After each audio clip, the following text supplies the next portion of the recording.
Well, good afternoon. It's so good to be with you. And I do want to just briefly acknowledge I set up a recorder. You will be on it, and we will turn it off for Q&A unless you rush the stage. And so if you rush the stage, you'll be on the recording, but otherwise, I was asked just to let you know. And the other thing is I'm really grateful to be invited to present here on the Strong Towns approach to addressing the development needs that we see in our communities and the question of how we go about strengthening our futures. A little closer to the mouth. There we go. Okay. And so in this context, I grew up in Lethbridge, Alberta. I'm a farm kid. I grew up on a dairy farm. And one of the privileges of being on a dairy farm is you've always got lots of work to do, which meant that in the summers we didn't go out much, but in the winter we would go for 1 week to Fairmont Hot Springs and make sure that we always made it into Kimberley for one of those days, to Panorama for another, and just grew to love this space. Actually, my wife and I honeymooned here, which I was really interested in. My brother went to Mexico and had a miserable time. We went to Radium, and it was a little bit more affordable, and it was fantastic. And it is so good to be back here with you today. Speaking on the question of how do we build lasting prosperity in our communities. And so I'd love just a quick show of hands. How many of you have Strong Towns somewhat already on your radar? Just a quick show of hands.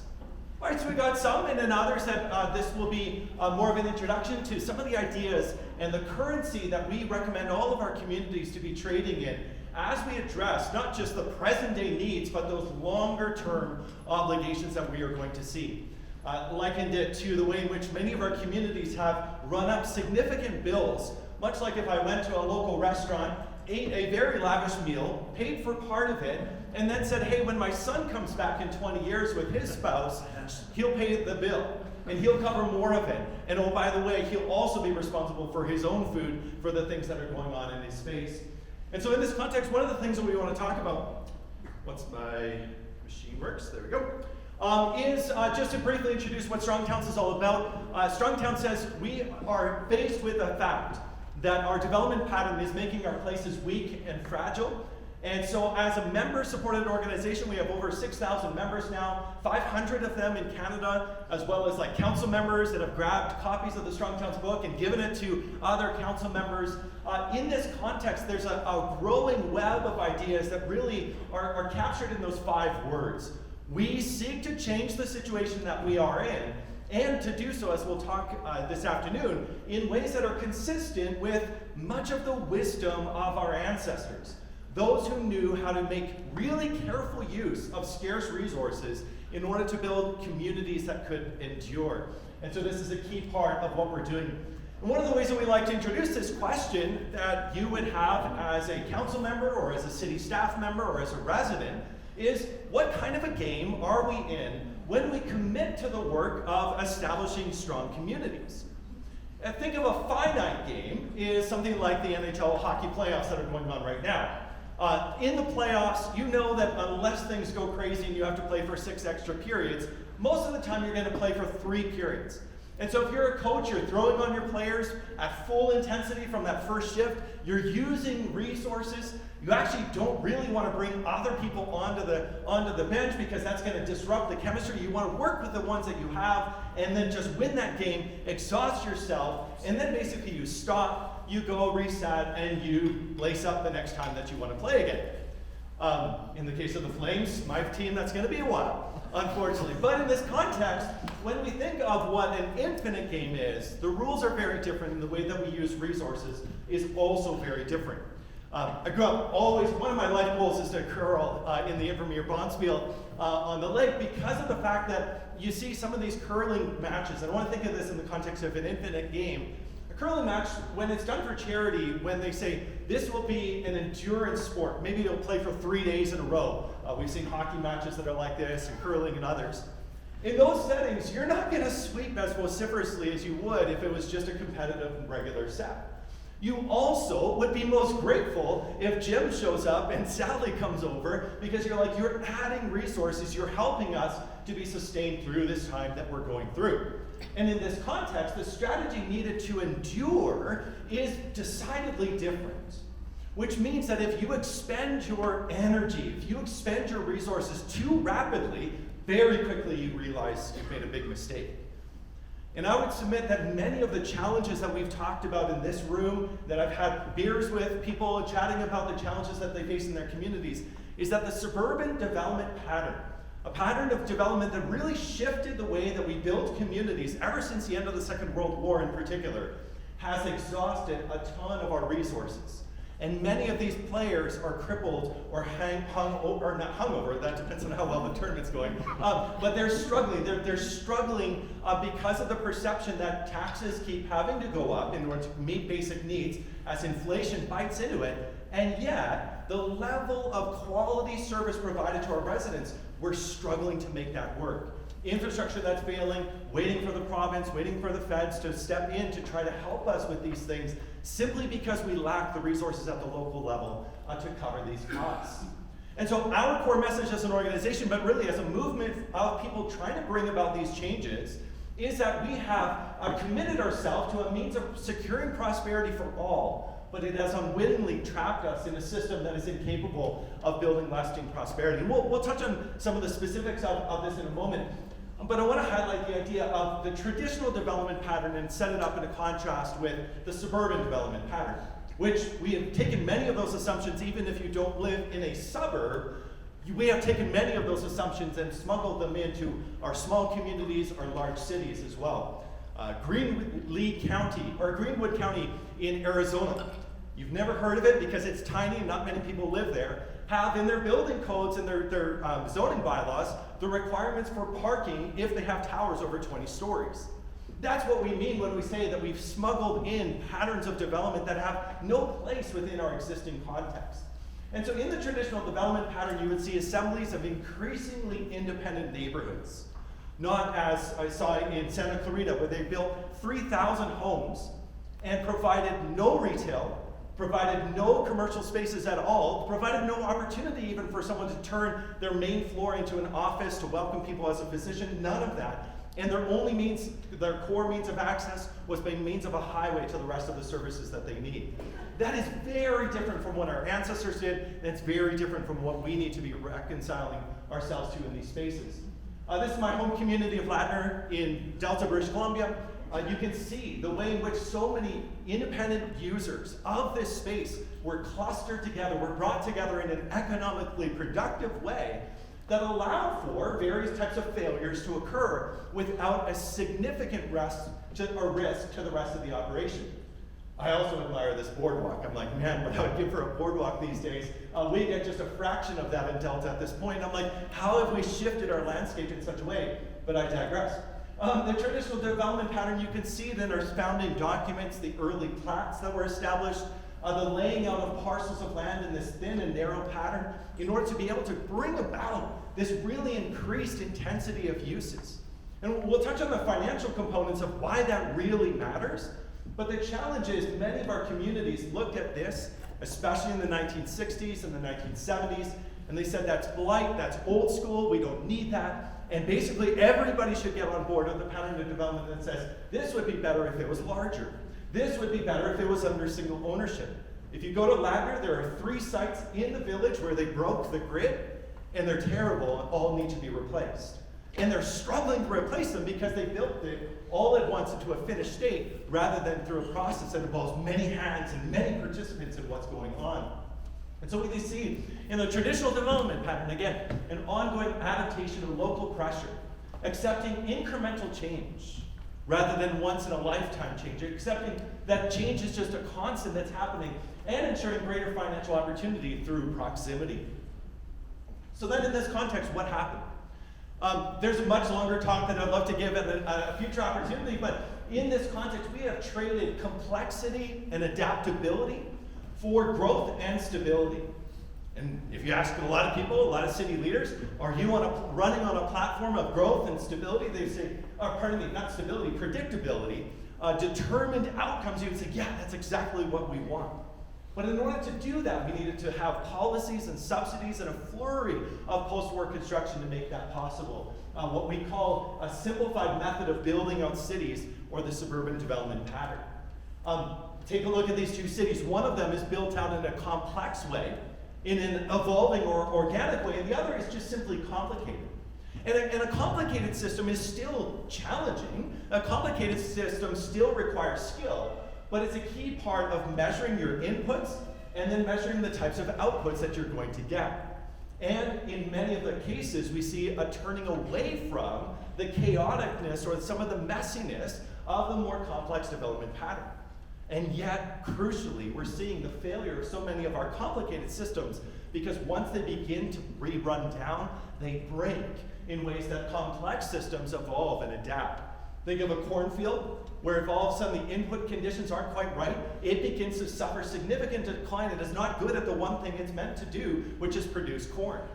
Look at a rainforest, on the other hand, and you can see the evolving of different key species, key indicators, key opportunities within that space. It is complex in a way that a complicated field never is. And I say that as a dairy farmer, well, not a dairy farmer, I was a kid of a dairy farmer, so I worked for one, knowing what it took for us to grow crops, to do all of these things, and yet we lack the ability that if we left our fields, they wouldn't simply become something else. They would just struggle and return to grassland eventually, but that was beyond it. But the suburban experiment was a radical departure and a significant bet on doing things differently. And it was all, if you read the early literature, even in your smaller communities or larger communities, you'll see that a lot of the effort that was made was to say, let's get with the times. Let's make sure that we don't have any of the messiness of our old past. Let's get new, shiny, bright. In Lethbridge, that always meant let's get an olive garden, because that would have been the height of us achieving something. But it was a radical departure from the traditional development pattern. And one of the ways in which we see this is that the vast majority of the neighborhoods that were constructed after the Second World War were left in a state of adolescence. That is, they were allowed to basically be birthed, but then not to grow further. We see entire neighborhoods that up until recently were exempt from change unless you wanted to do battle with the Lord's armies that were going to swarm your project hearings. And so in this context, when we lift this restriction on neighborhoods being allowed to thicken up, to gradually mature, we have a saying at Strong Towns, no neighborhood should be exempt from change, and no neighborhood should be subject to radical change. Because this is what we see as we learn from the way that traditionally cities grew and prospered, is that there was never a place that was fully off limits, except for the king's palace. But everything else was allowed to be adapted and would evolve over time. This is my community in Delta. Entire neighborhoods are built out all at once. We could walk this street and see virtually the same streetscape, only the trees have been replaced, and I think there's a couple more homes tucked in behind it. This is what it is for us to have embarked on this process. And if I didn't put Brainerd, you might have thought I would put up a picture of Fernie. But this is a picture of sort of the origins of a frontier community back in 1870 in Brainerd, Minnesota, which is the home base of Strong Towns.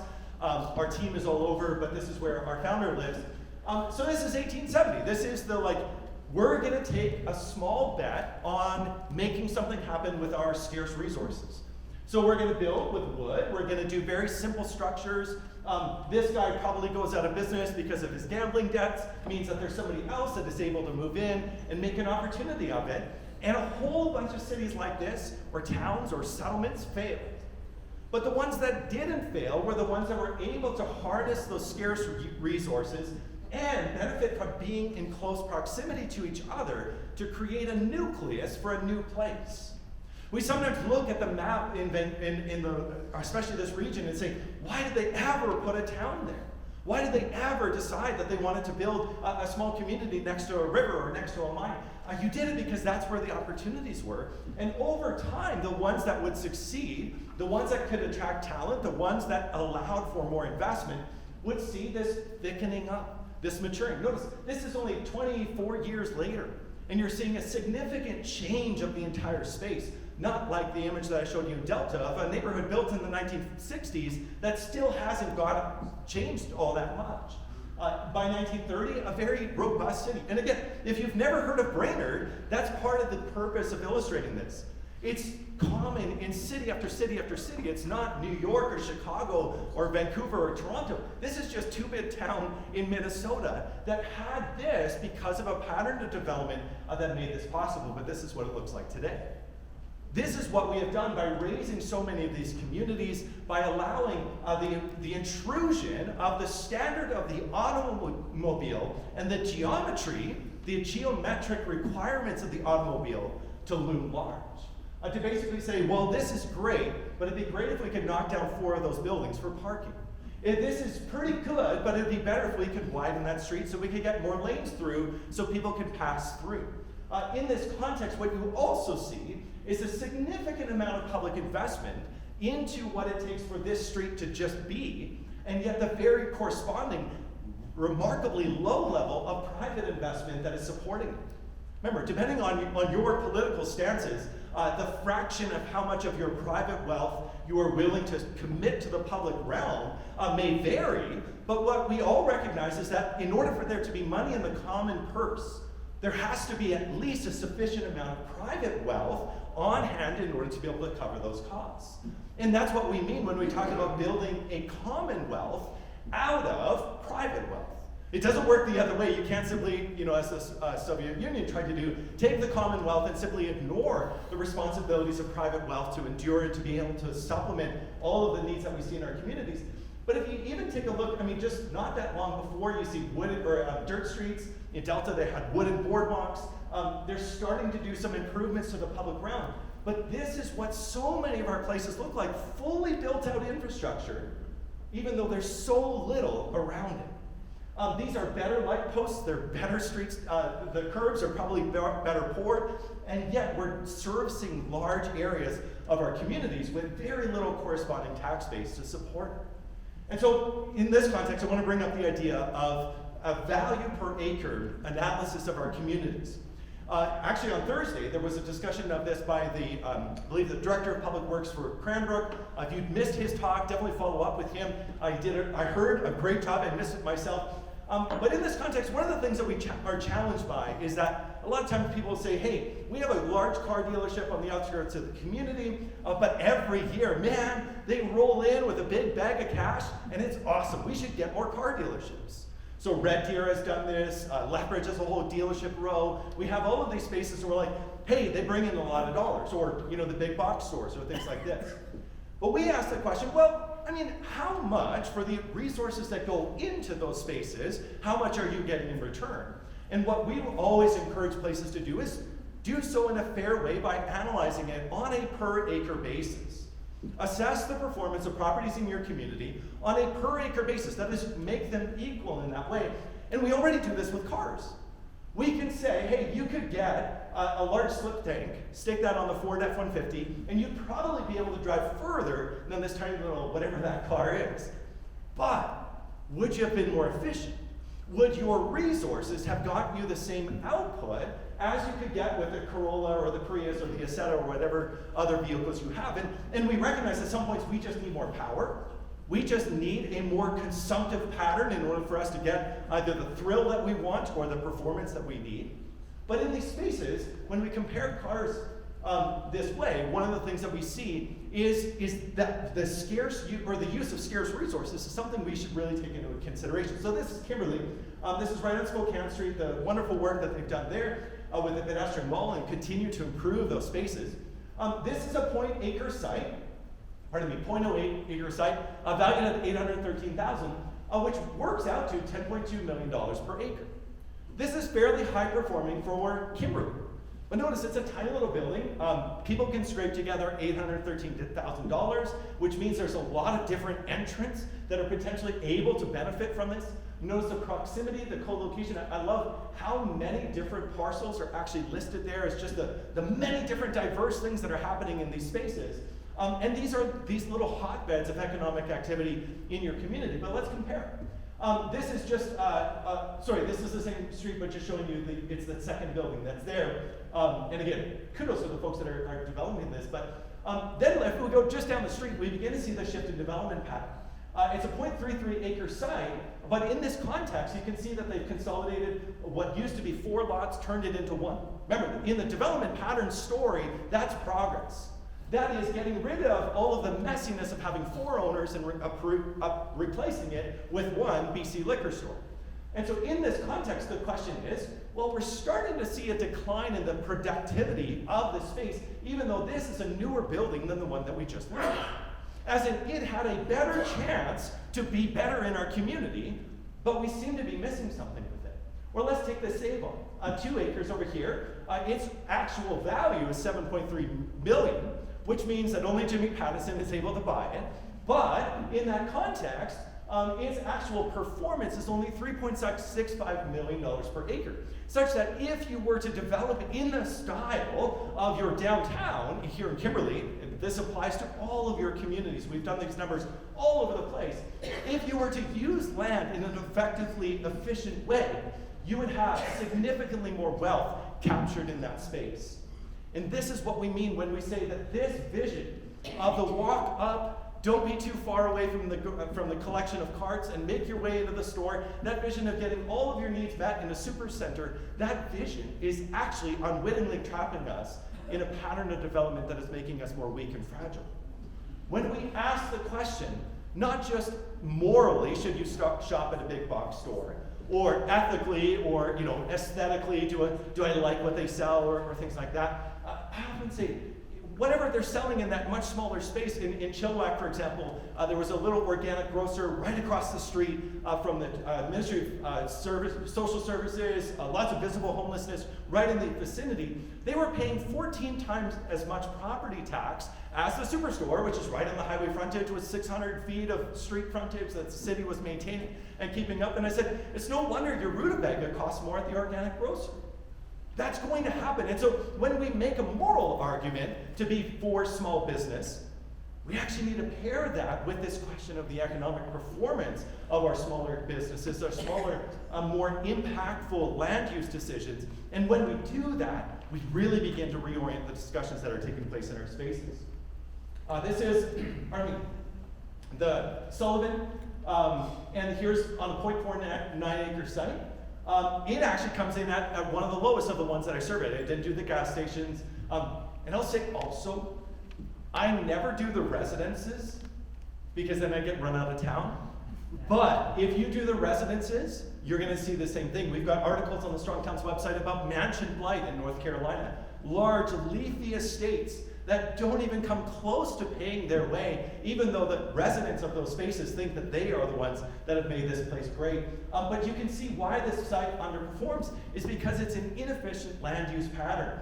In fact, in this space, you would expect in a traditional development pattern that you would be using that street frontage. You would be using that street frontage. You might do things like put this parking in the back, but you're going to make sure if there is public investment, and think in your communities where you have publicly invested in infrastructure, are you obsessive about the types of activities that are making use of that space? After all, the land that our communities occupy is a finite resource. We can't just conjure up more of it, but we can do more with it. And again, none of these buildings, even that one that I showed you right on Spokane, is not a 6-story or 10-story, the big skyscraper. It was just 2 stories. Very simple, very modest, significantly outperforming on a 5x multiple the type of development that was then.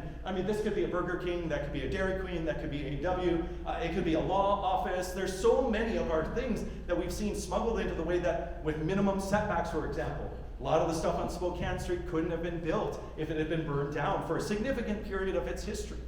We see this in so many of these different ways in which we have also, through parking requirements, left our spaces really struggling.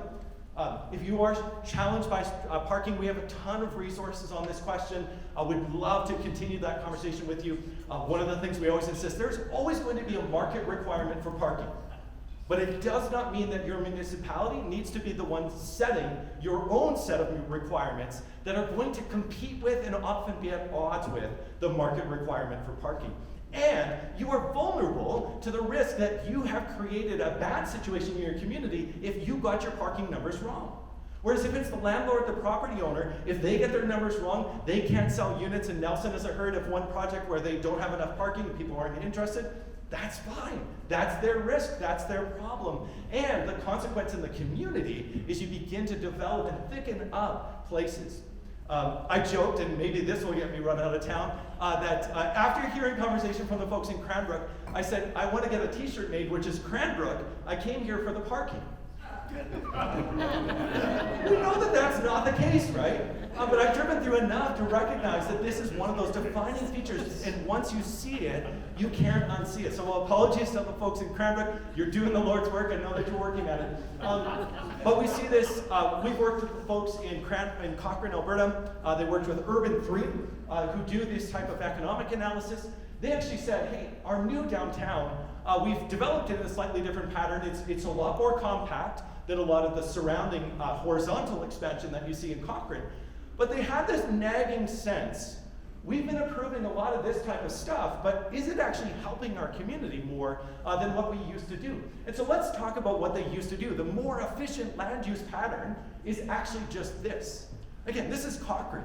There were actually sites in their downtown, as I studied it, that are financially outperforming sites that are within 10 minutes of Calgary downtown, because the development pattern is set up in this way. And a key conspirator in this is our assessment practices.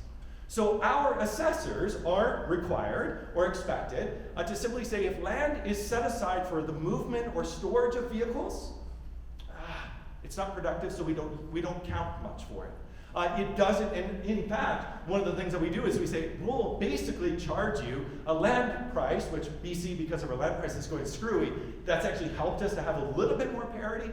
But the main thing is, if you do the improvement, if you make your space more effective, then you're going to pay more in taxes. What if we began to say, you need to make good use of these scarce resources, including the land that we occupy, and take a look. I mean, this is the old downtown. These were a bunch of farmers, and I say that as a farm kid. And they figured out how to build lasting prosperity in their downtown that the new developments still don't create even to this day. And there are multi-story high-rises in here. Well, high-rise, mid-rises in this space. There's a lot of new stuff that they have added, and yet it does not serve as productively as the other spaces. This is Delta, so this is the Ladner. I'll go rapidly through this. 0.12 acre site, small little beach cafe. Pretty close to the beach, not super accessible. You have to go through a little neighborhood street. It is coming in at $13.2 million. We've got another site, another coffee shop. You can tell what we do in Ladner. $14.6 million per acre. The little Panago, this is a little thing, but notice, for one reason or another, it's brought right up to the street. This is right in the Tsawwassen Town Center. And this little site with the Panago and a bunch of other users, $25.4 million. So you're saying, okay, we understand our threshold for very low-rise structures. What about the McDonald's? Half that. What about the storage? Better than that. I'm like, if self-storage is outdoing the McDonald's right on the main drag, we might be doing something wrong with self-storage, which is not a lucrative type of business, is financially outperforming the land use pattern of our development when we follow the more suburban mindset. Although our city council insisted on improved design standards for a McDonald's, so I think it's beautiful. But I digress. But then we come to the Save on Foods, $8.2 million per acre, or if you've read any, you probably haven't caught any of our Delta news, but there's a big, massive controversy because they're going to be changing this site and putting housing on it, adding more retail. This is one of the lowest performing sites, and it's in the very heart of our community. And each of you in your spaces probably have these types of lots that you're going to have to work with your local property owners, other participants to say, what can we do to do better by this? In fact, this is a 7-acre site, but we've got here, I'll show you the map. Way at the far end of Tsawwassen, right next to the border, and there's no more Americans crossing probably crossing this way, but they never go home to bring home whatever they've got from the little convenience store. It has the exact same financial performance as the thing that we have right in the heart of our community. Best fire service, best police service, best transit service in Tsawwassen, and it doesn't even hold a shade to the little coffee shop further down the street. And so we have to change these types of things. In fact, that one, that $25 million with the Panago is right next to the Save-On. So we have two very different development patterns, and we can see the consequences. I promise I'm almost done with the map. But let's look in Medicine Hat. I know some of the lower mainland numbers are messed up. We've messed up a lot of things. So let's look at Medicine Hat where things are not quite out of whack. But this is a brand new development. So some of your communities, Cranbrook, some of the larger ones, Golden perhaps, Revelstoke, would be in place to potentially land some of these large Ivanhoe developments or some of the developments that come in and say, hey, we're doing a power center, which means we're going to power up your community, right? Well, this is valued at $1.9 million per acre. In Medicine Hat, old structure is coming in at $6.1 million an acre. This old baby, I always love to joke that their sugar daddy treats them better than the brand new power center. This is the reality of what we've done, and yet this is defined as progress, and this for so long was dismissed. If you have ever visited Ladner, our downtown, our little village core, read the Urban Renewal Report in the 1960s, right when a lot of this shift was occurring, and it was the vast majority of the buildings were designated as blight. The only buildings that people take pictures of and take notice of right now are the buildings that were designated as blight. The merciful thing that the Lord did for us is he made sure that we did have money to knock them down. And there are a lot of communities, especially across the states, where the same thing applies, where we didn't make the mistake to say, let's just get that instead of this. And so in this context, Tim called, he's a builder from Wisconsin, and left a message for Strong Towns, and maybe you're feeling this way already a little bit. He said, is Strong Towns a cult? I was like, well, I'm going to take that call. I mean, I was a pastor for 10 years. I'm interested in cults. He said, look, I'd be a lot wealthier if I was. But in this context, I said, Tim, like, what's up? He said, for all these years, I've been a builder, and we would do very simple structures. If they needed to add to the waste treatment plant, it was a simple shed. It was very simple work that we were doing. If we had to add to the hockey rink, it was again, always very modest. The idea that we would ever replace any of our core assets with something big, brand and new, he said, we would never do that because we need to make good use of the resources that we have. He said, I gave my construction company to my son when I retired. And he is building project after project after project that is funded by bonds that are being built with state funds, with federal funds. Everything is bigger. And he said, I'm kind of impressed, but I'm also really worried. We've lost sight of what it takes to build lasting prosperity. When I worked in the federal ministry, I worked for the federal minister for Northern Ontario region, FedNord, right in 2007, when they were trying to figure out what all the shovel-ready projects were. You've probably submitted applications for shovel-ready project funding. Chuck Marone of Strong Towns would say, shovel-ready projects are just ones where you say, I need somebody else to pay for it because we're not going to pay for it ourselves. And we were approving those left, right, and center so that communities were getting stuff that then they're going to struggle to maintain. How many of you have infrastructure that you actually know is sort of like that bill that my son is going to have to pay pretty soon here when he shows up at the restaurant and they're like, your dad did not pay his bill.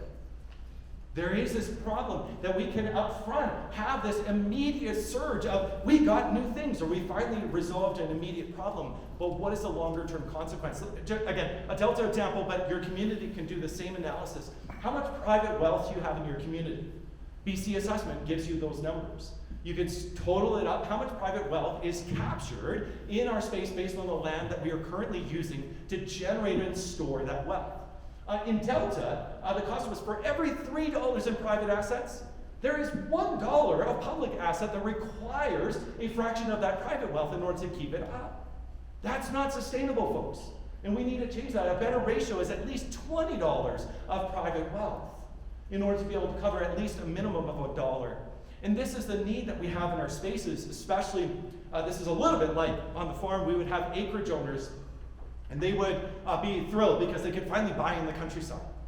But then they quickly discover that the countryside can kind of suck when you've got a sewage problem, when you've got other problems of dust coming in, and then the farmer next door is spraying stuff, we don't know what it is. And they begin to say, well, can we just get our standards that we're accustomed to, and that's what we want. And so many of our suburbs, including Delta, said, we'll do that for you.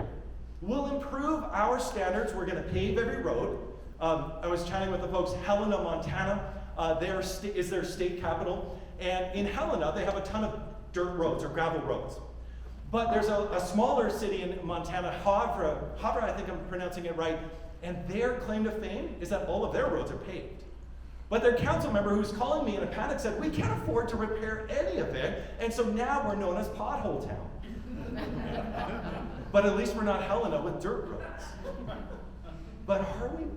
We're seeing this in Delta. So when I talk about this $1, that is, that's a lovely civic center. We have a really nice city hall paid for by future generations. But we also have roads where we said, we don't like ditches. Ditches bring mosquitoes. Ditches are, from a storm water management perspective, amazing because they flex and they fill with so much more capacity, but let's underground it all. What happens when you underground it all? You're responsible for it, and you can't even see when it's degrading. In these contexts, that balloons this without contributing to a significant. It wasn't that when we replaced a lot of that sewage that we were actually seeing each of those structures thicken up, mature, and evolve. We just said, we'll do it for you. This is the example of Fresno, California, in terms of its endless quest to continue to expand horizontally without doing anything to actually thicken up. If you go to much of the community that expanded beyond it over the years, you can see the suburban experiment after the Second World War just takes hold and runs away. And what does that look like? Well, I don't have the numbers for Fresno, but say Kansas City. Kansas City, in 1910, you got a population of 82,000. Then you get a 1.8 times increase. But notice the cost for the feet of sewer per person, from 1.1 to 30.1 feet of sewer per person. What does that mean? It means that people are living further apart from each other, which, again, I'll gently speak to the fact that we have articles on the conservative response to the ideas of 15-minute cities and some of the heated controversies around these questions of people saying, I don't want density, I'm really fearful of what is being proposed, or it seems too, top down, all of these things. Our ancestors said, yeah, we will live close because that's how we conserve scarce resources and actually enjoyed a quality of life that is in many cases unmatched by the folks that do have more sewer availability, but struggle to cover the cost of it. The city of Winnipeg, for example, they had significant public gardens with caretaker cottages and glorious fountains that they actually repaired and maintained and kept up. Now all that stuff serves only as a reminder of what used to be. There's no more caregivers, there's no more fountains that are functional, there's no more bathing pools, none of that stuff, in part because they took on so much of other obligations. It's worse in other places. Some of our smaller communities, the numbers are different for you, but if you've seen a population decline, the question is to ask, if we've seen a decline in population, have we also seen an unsustainable increase in the amount of obligations we've taken on? And if so, how do we begin to address these things? Just for time, we distinguish the traditional development pattern from the suburban pattern of development, but I want to close out this element with this insight, that we, for a while, were able to run our communities and we had deeper cash reserves.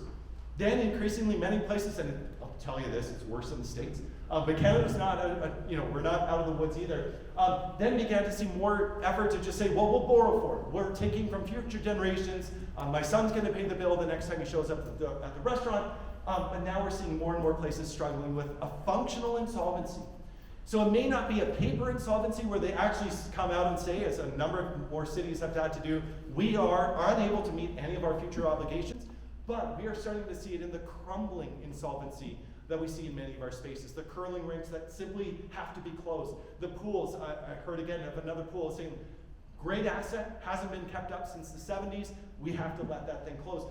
No community who uses their scarce resources would say, the thing that we created, that people have loved and cared about, that's the thing that we passively neglect. We don't do that to our pets, we don't do that to our children most of the time, so we should be doing that to our communities if we love them as well.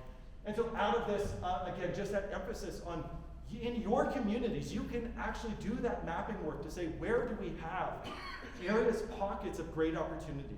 I can share a link to the tutorials that we provided on just doing that. I did this in the hotel room just last night, the ones from Kimberly. 10, 15 minutes to basically pull up the numbers and then to make it look a little prettier. Usually takes me a little bit more time. But in this context, I said it was almost done. But this is Mount Vernon, Washington, so apologies, we're south of the border here. But I'm Canadian, so I'm allowed to use some American examples. We imported bad ideas from the US, now we're trying to import a few good ones. Mount Vernon Walmart, 27-acre site, has the exact same amount of land required in order to generate the same amount of property tax as the Skagit Valley Food Co-op. So this is a 0.22-acre site. If you were to say, we want to get as much tax revenue from businesses in our community as we currently get from the Walmart, so that's that $327,000, How much land could we use if we did it in a slightly more comprehensive pattern of development? And the answer is, you could do it in let me make sure I've got that right, on just a 2.42 acre site.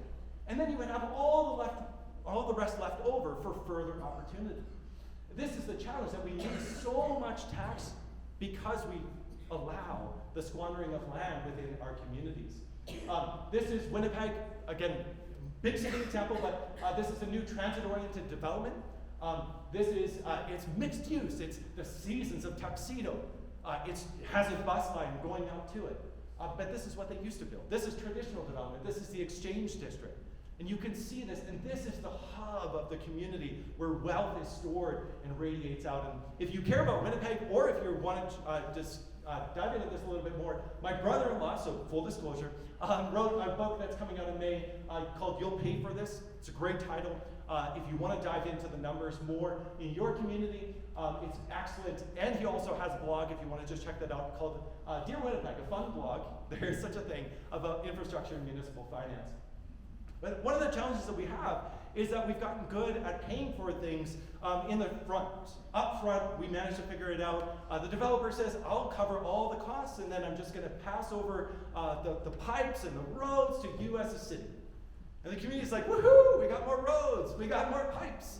And we put them on our asset sheet as assets, even if you can't sell them. And I know that's a very superficial way of doing it, but you can't rip up that road and pass it on to Warren Buffett. It's not worth something unless you privatize it, but that's a whole other ball of worms. And so in this context, what we've seen is that growth can create an illusion of wealth. Think of Kelowna. It is growing by leaps and bounds. When I worked in the mayor's office in Surrey, we saw our development cost charges and our permit fees. They were paying for the free lunch that I got to enjoy in the mayor's office pretty regularly. We were a thriving city. And as I worked for Mayor Diane Watt, she continued on in the pattern of saying, hey, we're going to do all of this public investment to bring in more private investment and trying to change everything, and yet not addressing the underlying long-term obligations of many of the neighborhoods that are now really struggling. Infrastructure that is just breaking within the context of the community. And so at first, local governments enjoy high revenues. But over time, as infrastructure needs repair, that illusion fades. This is where I do commend the province of British Columbia, as well as leaders within it, are leading in many ways in terms of our asset management approaches. If you haven't come across it, the Community Lifecycle Infrastructure Calculator or costing tool is a beast to work with. I asked the folks in Cranbrook if they were using it, and they said, we looked at it, we don't currently use it, but it at least is getting to the idea that we need to think over a 100-year span how this will affect our finances. After 25 years, when we have to replace that road, or if we have to do that work of maintenance, and all of a sudden significant expense to do the full replacement within these spaces. And out of this, what do we do? How do we respond to that? One of the things we need to do is we need to remove our aversions to complex adaptation. Another way to say it from a more libertarian perspective is get out of the way. So in this context, and maybe I shouldn't have muddied the water with the idea of it's only libertarians, a lot of good leaders should recognize there are so many things that we need to do to just allow private property owners, people who are investing in our communities, to make do with what they have and make their places just a little stronger. We use in planner language the idea of infill. I'm always like, infill is something you get at the dentist. All that we are seeing when we talk about infill is neighborhood investment. But much of that investment is blocked by parking requirements, blocked by minimum lot size requirements, blocked by things even with slightly larger structures, by single stair requirements. In BC or in Canada, it's only 2 stories before you have to get you have to begin to shift that. I think we are on, we're like the second worst in terms of what we require in terms of stairs. But that has just changed, so that's going to be huge. All of the uncertainty, the delays, we are very careful to be compassionate towards a lot of city staff, but oftentimes when they, out of the goodness of their heart, say, hey, let's just set up a meeting for you and I to talk about it, rather than saying it's a no up front, but come back with a project that meets these requirements and we will work with you, it is more compassionate to actually cause people to spend less time and money by actually giving them outright approval or outright denial, rather than saying, let's leave it to discretion, let's leave it to sort of further review and rounds of this. Even in things like single-use zoning. And again, this is where I'll be provocative.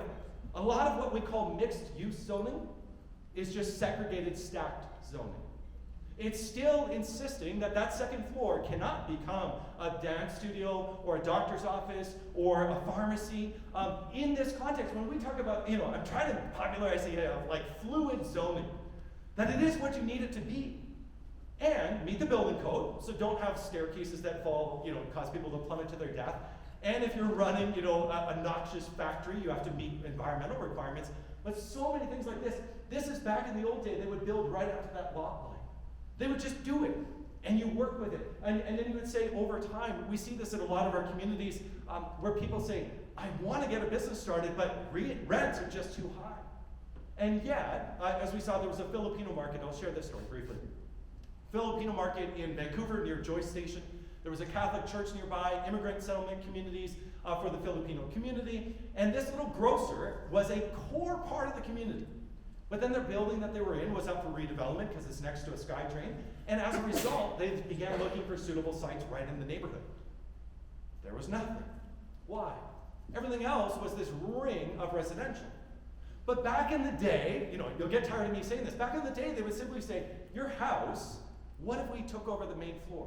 That's how you got your doctors, your lawyers, your accountants, all of those. You can do that with a grocery store. It'll be fine. This could be commercial, but I didn't check the zoning, but I'm pretty sure it can. This is the challenge that we have. We need to allow this within, especially within zones that are in proximity to the core elements in our community. And out of this, one of the things that we are always trying to work with communities on is to take a much different approach to public investment. I said, bringing up Tim's example, that we've lost sight of what it takes to build lasting prosperity. Oftentimes when we're like, well, can we just study it, find a grant for it, and then contract it out?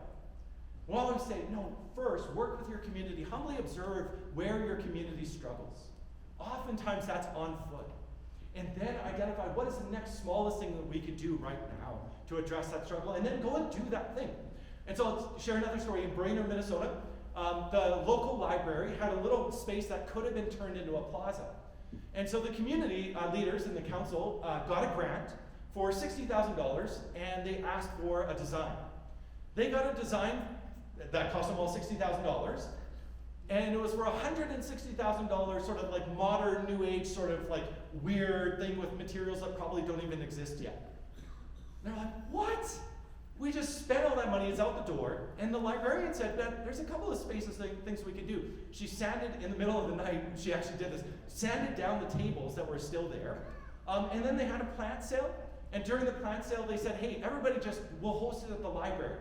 And in all of the plants that didn't sell, they just planted at the library. All of a sudden, they had a space. They began to say, what is the thing that we're struggling with? We don't have a space outdoors for kids to read it and for people to gather in. They began to take that on.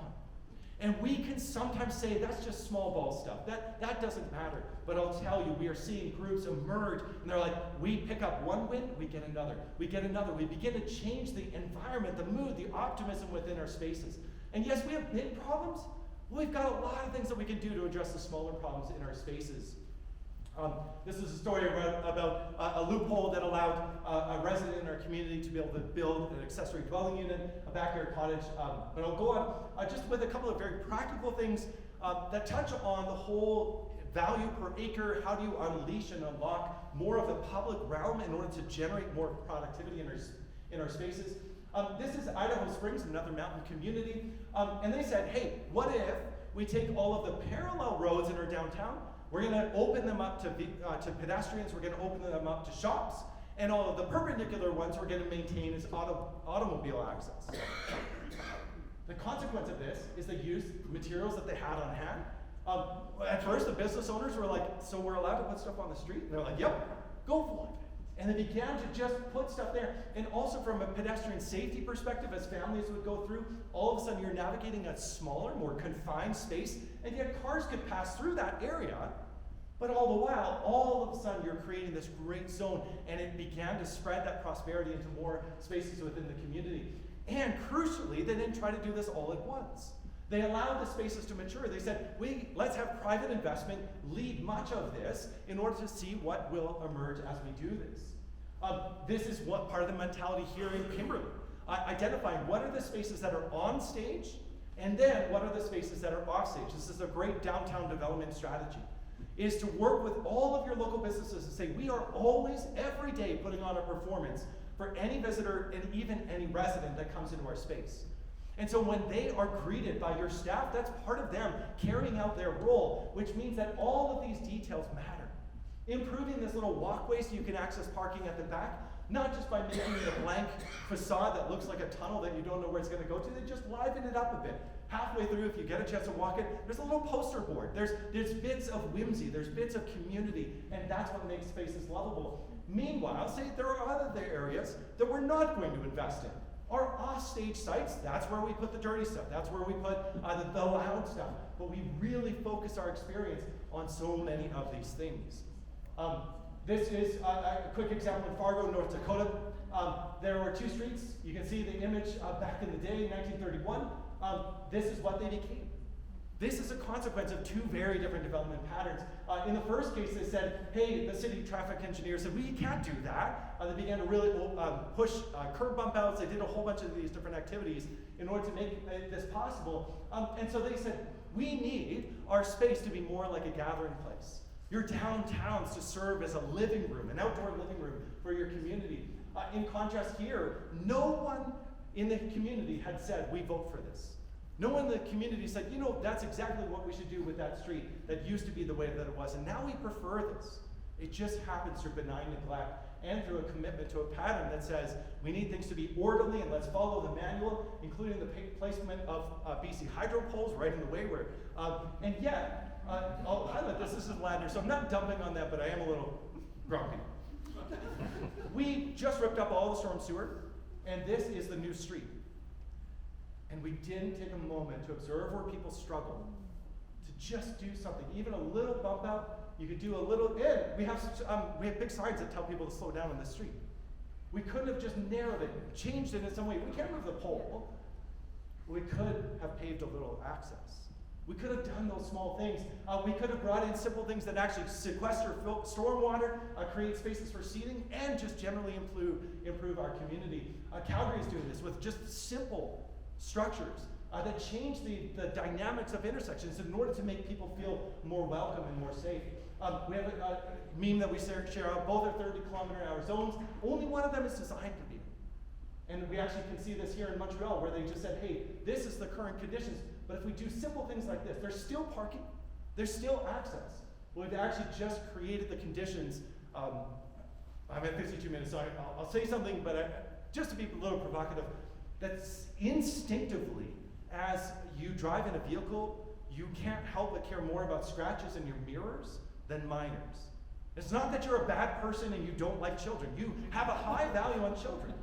But you will do things here that cause you to slow down so you don't get a scratch or lose your mirror that you wouldn't do here. And that's the crazy thing, is that we say there are kids present. Drive like your kids live here. We always say, no, design the street like your kids live here.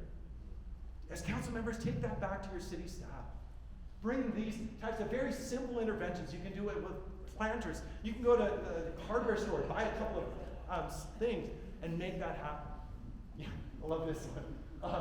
And then the other, actually I'm gonna have to skip through this. Well, all right, congestion. Last little bit here and then we'll wrap up. Because we do have questions, all right, Q&A, and then supper. I can hear your stomachs. But, what is it that causes congestion? Well, it's actually people slowing and people stopping. So on highways at full speed, so long as nobody slows down, you don't actually get congestion. You can move a ton of vehicles in a very consistent, predictable pattern. But the challenge from an engineering perspective is that the moment you introduce fluctuations in speed in the acceleration and deceleration process, through slowing or even stopping, you get congestion. And when I hear people, especially in smaller communities, say, oh man, it was always in Lethbridge, it's rush hour. Rush hour meant there were 3 cars stacked at the light instead of 2. In this context, when we turn it around, what creates prosperous places? It's slowing to notice, and it's stopping to engage. These are the types of things, Cranbrook with Highway 3 running right through, figuring out ways to get people to slow, to notice, and then stop to engage. Fernie, you've got so many of the communities all the way up the valley seeing the same thing. And any place we're going to is going to have congestion. So my brother-in-law wrote this. He said, when you think about the entire purpose of a city is to create congestion. Ever since the first business people decided to set up a brothel or a saloon, on the side of the well-used ox cart trail. The only goal has been to get people to stop. And then pretty soon, the pastors would come along and be like, well, we also need to put a church there. We need to create the congestion of suitable activities in these spaces, however we define those, because we want this. And so congestion is the price we pay for having nice things. Again, that graphic, the only thing worse than having congestion is not having it. And yet we really deeply, people want a tranquil life. The vehicles that we drive in are a key part of the loudness of our environment. But there are so many things that we can do to mitigate that. Electric vehicles are loud past a certain speed. We can mitigate for them. This is the irony when people are like, oh, EV, everything's going to be great, and we're going to live and we're going to hear the birds. No, they're loud because their tires are loud. Unless they're at slow speeds, and even then, when they're in suitable spaces within our communities. I love this. This is in Muskegon, Michigan. This is something that each of you can probably identify spaces in your community to do this. Muskegon, Michigan had a city-owned parking lot, and they had a downtown that couldn't find enough tenants. People that were willing, with their whatever their business project was, to be able to rent some of that downtown space. And so what they said is, we're going to build these, I think they were $14,000 for 8 of them. And they said you can rent it for the whole summer at a very limited cost. Medicine Hat did this with shipping containers. They're terrible. Nothing like the whimsy, the charm of a proper little shed. And you've got shed builders in your community, so you'd be supporting local. One quick note on this. I shouldn't tell too many stories, but Medicine Hat, problem with the shipping containers, you have to roll up the blinds in order to be open, and you roll them down to be closed. This, you don't even know if anybody's there, so you're going to go check it out anyways. But out of this, every one of these business prospects became a full-fledged business renting in the downtown core. And this has become 11, and they continue year after year after year to see more people emerging within their spaces. This is what we mean when we talk about making many small bets instead of betting it all on some big speculative project. This is crucial. We need to allow commercial in our residential areas, even, for example, here, really allowing a commercial to come into our residential areas is going to look very different. It'll look like us allowing a bit of that chaos to emerge within our spaces, to have safe and productive streets. I'm going to zip forward to just our closing bit, because here's part of the thing, is you're not alone in this. I want to highlight the fact that we have, at Strong Towns, again, if you haven't heard of Strong Towns, we're increasingly trying to take up more oxygen in the room, but because we're fueled by a large cohort of people that are saying, as Troy here said, I read the message, I love it, and I shared it with council members in my community. We're grappling with this. My city council member said, what you guys are talking about, I need you to have those conversations in the community. And the Strong Towns organization has said, we're going to help with that. So what we actually had happening was people were meeting at coffee shops saying, they were putting up little signs saying, hey, I'm here to talk about Strong Towns. And people would be like, what the heck is that? But they would have conversations and people would overhear it. And somewhat informally, groups began to emerge. And then we were prompted, people said, can you help train not only 2,600 people all across not only North America, but even in other parts of the world. But right now we have 284 of these groups. There's one in Fernie, there's one, there was one in Kimberley, or sort of its status is underway. I lead a group in Delta. These are groups that serve as local allies for you. If you're a council member or if you're a staff member, we say at Strong Towns we have 3 audiences, and you need 2 of those 3 to really begin to see some good change occur. A strong city staff, strong city council, or a strong residence base. And we can help with that. We can help you learn how to connect across party lines. We can help you work with people that sometimes you may say, like, I don't know that they know what I know. In that case, you can help them work through that. We have a local conversation group in just the south part of Idaho. There, they very wisely have said, we never use phrases like the missing middle, gentle density. We never use planner speak because it sets people off in our space. They're very conservative. They don't want ideas to be imposed on them. So they've just learned how to have conversations in the community like that. I joke that our group in San Francisco never uses the word profit for the exact same reason. In this context, what we see is that there are resources and more people. And so one of the things that you can do is you can just share these ideas, pass them along. I would love to have you go, this is the resource page if you're interested. But what I really want you to do is inadvertently click over here. But consider, if you are at all interested in what Strong Towns is doing, you can sign up for email, but also become a Strong Towns member. We have, again, a growing base. We have over 500 in Canada. And with that, I'm so grateful for the time to be able to share this with you. I'm at 59 minutes, which is probably more than I was due, but we have until the 10 past the hour. So I'd love to now pause and take a moment for questions. Yeah.